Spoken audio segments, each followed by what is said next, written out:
And this is part 5 of my video series. I said that part 4 was the end, but actually part 4 was just the end of my coverage of chapter 17 from the course pack. I'm now going on to part 5, which is my coverage of the exercise, the discussion exercise related to chapter 17. This is exercise 17.3, using CFA to develop a measurement model.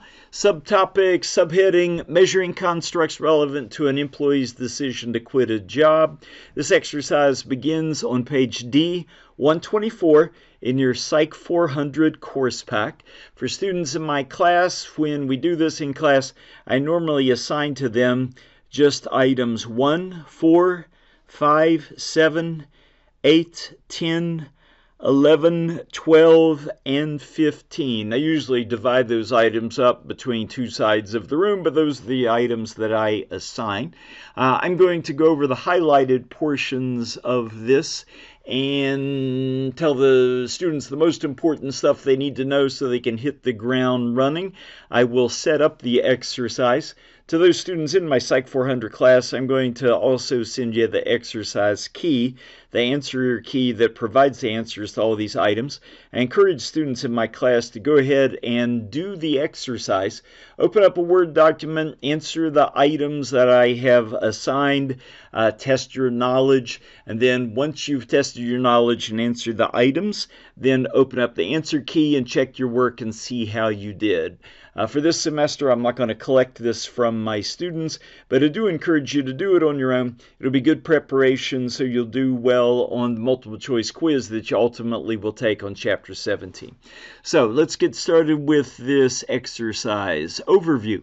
In this exercise, you'll read about results from a confirmatory factor analysis, a CFA, used in a fictitious investigation dealing with an employee's intention to quit a job. That's the ultimate outcome variable that the researchers care about, intention to quit.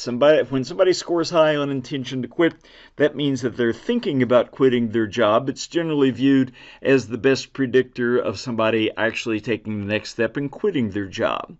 The investigation. Questionnaire. Assume that the researchers developed a 30-item questionnaire to assess 5 job-related constructs. Participants responded to each item using a 7-point response format in which 1 represents disagree strongly and 7 represents agree strongly. Here are the scales, multiple item summated rating scales that are included on the questionnaire. There's one multiple item summated rating scale called role conflict. When employees score high on role conflict, it means there's an inconsistency between the role they thought they'd perform on the job versus the role they're actually expected to perform. Sample item from this scale: on this job, I'm expected to do things that I did not think I would be expected to do.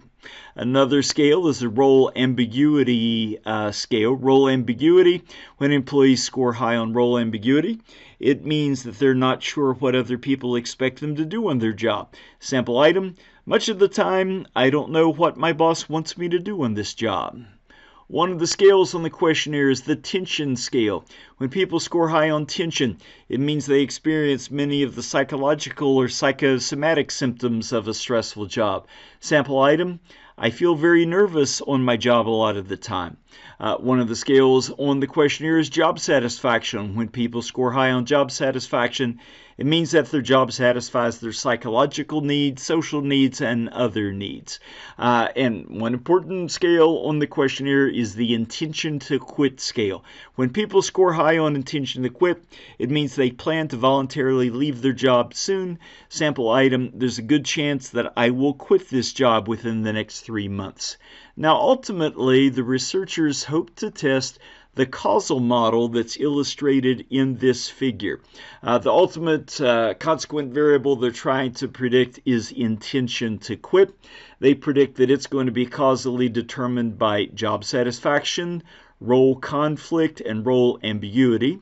They predict job satisfaction is going to be causally determined by tension, role conflict, and role ambiguity. This is the ultimate factor analytic latent variable path model that they hope to test. Now, that is not the actual model that's the subject of this exercise. As you'll recall from Chapter 17, you can't do a latent variable path analysis testing a model like this that includes latent factors until you first developed a measurement model and have evidence that your measurement model does a good job of measuring the factors that you think you're measuring. How can you be sure you're really measuring intention to quit in the way that you imagine? How can you be sure that you're measuring role conflict in the way that you imagine? First, you're going to do confirmatory factor analysis, looking at these basic factors and the manifest variables that measure them. Then you'll go on to step 2 of actually testing this path model. Now, step 2, testing this path model, is not the subject of this exercise. Instead, with this exercise, you're going to focus on doing confirmatory factor analysis to see whether your original measurement model is any good. Your measurement model is illustrated in this figure, and this figure illustrates the confirmatory factor analytic model that's the actual subject of this exercise. I am on the page, and we have a paragraph that says the following. Ultimately, researchers hope to investigate the theoretical path model that was illustrated in Figure 17.3.1 above, but that'll be done in a later exercise, not in this one. Instead, in the current exercise, we'll focus on confirmatory factor analysis, CFA, in which researchers simply sought to determine whether they had developed an acceptable measurement model. That model is described next. The measurement model. Measurement model for the current exercise is illustrated in figure E17.3.2, which is this measurement model. It says path diagram illustrating the factor structure of the constructs related to employee intention to quit, the measurement model for the current investigation. We can see that one of the latent factors that they hope to measure in this investigation is role conflict. They predicted that role conflict would be measured by questionnaire items V1, V2, V3, and so forth. Another factor that they hoped to measure was the role ambiguity factor. They believe that it was measured by variables I think it's V9, V10, V11, and so forth. We see that there are 5 latent factors that they measure, and the squares indicate the items on the questionnaire that are intended to measure those factors. In figure 2, let's just call it figure 2. In figure 2, ovals are used to represent the latent factors. In the figure, short arrows go from each oval to a number of small squares, and these squares are used to represent the study's manifest variables. Manifest variables in the current study were the 30 Likert type rating items that were included on the questionnaire. For example, the figure shows that items 1 through 8 were used to measure role conflict, items 9 through 14 were used to measure role ambiguity, and so forth. Here I refer to the ovals like role ambiguity, and then the questionnaire items V1 through V8 questionnaire items measuring that factor, and so forth. We continue in administering the questionnaire. Over 205 employees, of the 205 employees, 183 or 89% returned completed questionnaires. All analyses were performed on the resulting data. Analysis and results. Global fit indices from the confirmatory factor analysis. Data were analyzed using confirmatory factor analysis, CFA. Table E17.3.1 presents global fit indices from these analyses. The row-headed measurement model presents results for the 5-factor measurement model that was illustrated in figure E17.3.2. Here we have table E17.3.1 global fit indices from the confirmatory factor analysis of the measurement model. The row that you most care about in interpreting these results is the row-headed measurement model. To the right of it, we see various global fit indices that indicate the goodness of fit that was achieved by that measurement model. And this measurement model refers to the confirmatory factor analytic model that was illustrated in the preceding figure.